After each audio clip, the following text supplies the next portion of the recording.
I was on a coach seat for 3 days and 3 nights. That'll build character.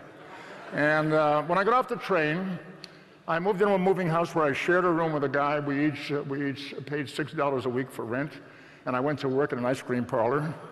And I got myself some 8x10 glossies, and I went up and down Sunset Boulevard knocking on doors looking for an agent. And after not a terribly long period of time, considering what I was trying to do, maybe a matter of months, I found myself on a soundstage acting in a film production. And I thought, well, this is going pretty good. I'm doing fine here. And I thought, this project is going to rocket me to stardom, if you'll pardon the expression. It was an amazing project called Zombies of the Stratosphere.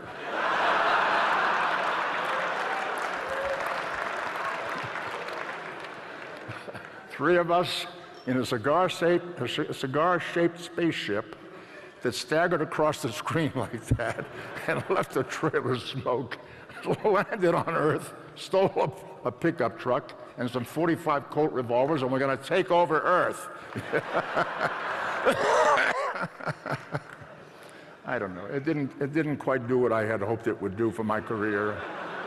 And to this day, I don't understand why. Zombies is, well, anyway. My next major great hit was a role in a project called Attack of the Brain Eaters. I wasn't doing too well. My career was swirling around the drain, if you know what I mean. So I had to take up other work to support myself. And I sold life insurance, and I sold vacuum cleaners, I sold freezers, I worked in a pet shop. I serviced fish tanks in doctors' and offices and people's homes. Here comes the fish doctor. That was me. I was the fish doctor. And then I found a 2-year job.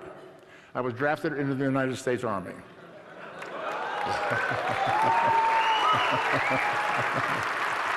Yeah.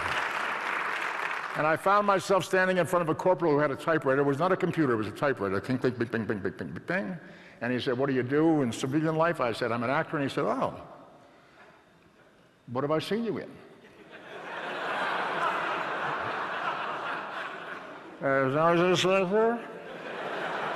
What was that? Zombies of the Stratosphere. Bing, bing, bing, bing, bing, bing. Infantry.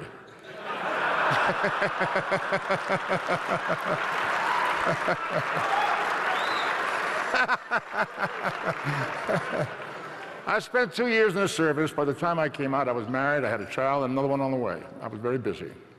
And I had to support a family. So again, I went back to work doing whatever I could find work doing. The first interview I had was at a studio called Republic, where they used to do a lot of Westerns. And they said, well, if you want to work here, you have to be able to ride a horseback. And I had never been on a horse. So I went out and learned how to ride a horseback. Fortunately, it came rather naturally to me, and before very long, I was working in Westerns. I worked in Gunsmoke, I worked in Rawhide with Clint Eastwood, I worked in Bonanza and so forth. And then gradually, I worked into some other shows like Twilight Zone and Outer Limits and Dr. Kildare and Perry Mason and what have you. I was all over the place. And then finally, I was cast in a role in a show called The Lieutenant, which starred Gary Lockwood. He was a lieutenant in the Marine Corps in this role. And it was a guest starring role, pretty good role. And it was produced by Gene Roddenberry, who, when he saw the film, contacted my agent and said, I have a role in mind for Leonard Nimoy. I'm going to produce a pilot for a television series, and it's called Star Trek. And that was the first I heard about it. This was around 1964, I think. And I thought, well, that's very flattering. That's wonderful that he likes my work and he's considering me for something. But you got to understand, he's saying he's developing a pilot which may shoot. If he shoots it, it may sell. If it sells, I may be in the show or not. You know, the networks have decisions about these things. Anyway, make a long story short, he called me for an appointment. I went in to see him, and he showed me the props that were being designed. He showed me the sets that were being designed. He showed me the clothes that were being designed, the costumes and so forth.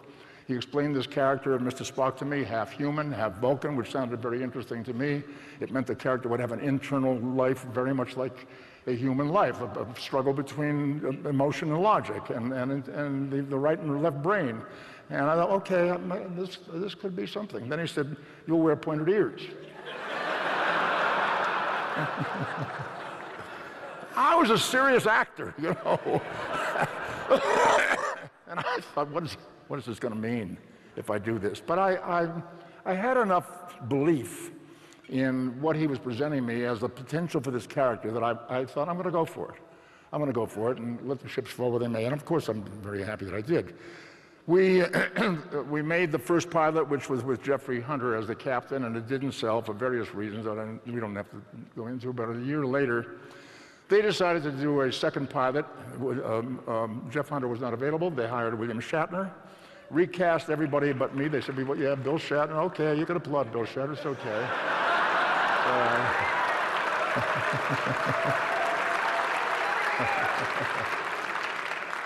He's a friend of mine. He's a friend of mine. I know him pretty well, yeah. There's a rumor around that he tried to drown me when we made Star Trek IV. I don't know how these rumors get started. I don't know. Anyway, the series sold, the pilot sold with Bill and the rest of us, and we went to work. The work was intense. My day was 12 hours every day, 5 days a week, in this character, and stone face. And most of the time, I get there at 6:30 in the morning, off the lot at 6:30 at night, and spend a couple hours at night learning the lines for tomorrow, spend as much time with my family as I could, eat something, go to sleep, and get up the next day and do it all over again. And on weekends, very often, we were out doing promotional work, so the work was intense. But it was exciting work, because we were doing stories that I thought really had relevance, and that I thought would endure. Good, interesting stories about us, about humanity, about humankind, and our relationship with all kinds of situations and people and potential conflicts and so forth. I thought the work was interesting and good, and I was very excited and proud to be a part of it. And I heard my share of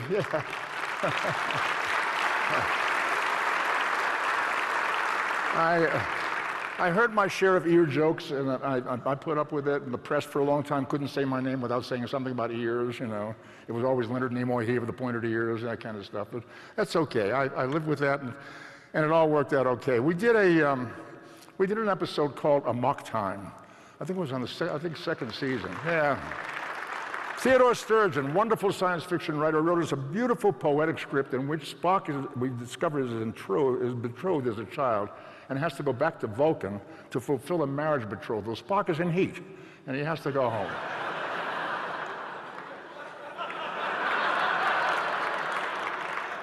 Happens once every 7 years. Well worth waiting for.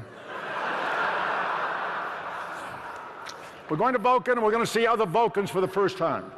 And I was particularly excited about the possibilities of introducing elements of the Vulcan culture. We're going to see other Vulcans. We're going to see Spock on his home planet with other people. So we arrived there on the planet, as Bill Shatner and DeForest Kelley and myself, and procession comes out from the city to meet us, and leading the procession, being carried in a sedan chair, is this very, very wonderful lady named Celia Lofsky, playing a character called T'Pau, who we discover is the matriarch of the planet, and she's going to preside at the wedding, and they set her down. And we're supposed to greet each other, she and I. She says, "Welcome home, Spock." And I say, I don't remember exactly what I said. "Nice to be here, thanks," or whatever I was supposed to say.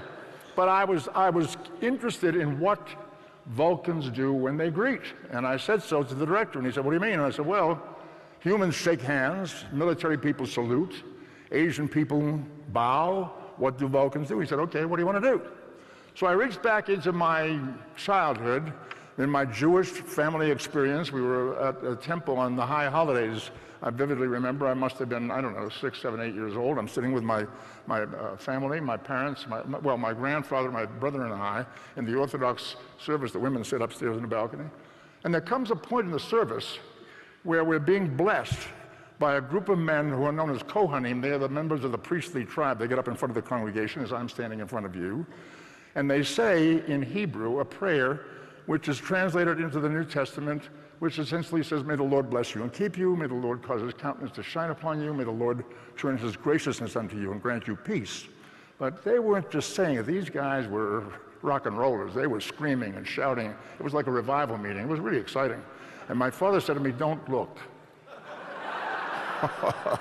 So, and sure enough, everybody's got their heads covered with their prayer shawls. They've got their hands over their eyes. But I'm 8 years old, and I'm curious. I hear this thing going on out there, and I thought, so I snuck a peek. And what I saw was this. they had their hands out over the congregation as they're shouting this prayer in Hebrew. I had no idea why they were doing it or what they were saying, but they got their hands out like that, you know. So I was mesmerized. I thought, Sheila, wow, something's happening here. And I began working on it to get my hands into that position. And I didn't know that it would come in handy someday, but